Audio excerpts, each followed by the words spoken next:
চ্যানেলে বলুন, বিভিন্ন পেপারে বলুন, শুনলাম যে আপনাকে জলে বেঁধে নিয়ে যাওয়া হচ্ছিল, তাও আপনি বেঁচে ফিরেছেন সেই জায়গা থেকে, সেটা মানে তো নদীর জলে। নদীর জলে সেটা আলাদা একজন মুসলিম ছিল, সে বড় ধরনের হিরেন কেস দিয়েছিল, দিলিয়ার সাজিয়েছিল আমার। আচ্ছা।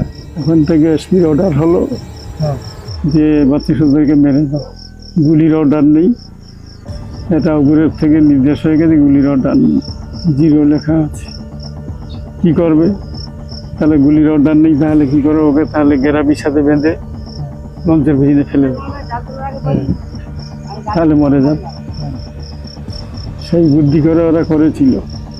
করলে এবার এখান থেকে সারা জায়গায় ফোন হয়ে গেল, বাসন্তী খেয়া ঘাটে তো লোক ভর্তি, কয়েক হাজার লোক কাঁড়ি হয়েছে, 32,000-কে গেরাবিতে ফেলে মেরে দিয়ে আনতেছে। কীভাবে মারতেছে দেখা হবে, লোক তো ভর্তি হয়ে গেছে খেয়া ঘাটে। এবারে ওখানে যখন টেনে তুলে দেখে যেরকম লোক সেইরকম লোক আছে, মরিনি। এডিশনাল এসপিকে ফের ফোন করলো বড় রশিদ খান, ফোন করলো যে এই ব্যাপার, মরিনি। ওরা তো দেখে ছুটে পালিয়ে গেছে, খুলতে চায়নি কেউ ফার্স্টে। 3 ঘন্টা লোককে টানা হলো, সেই লোক মরিনি।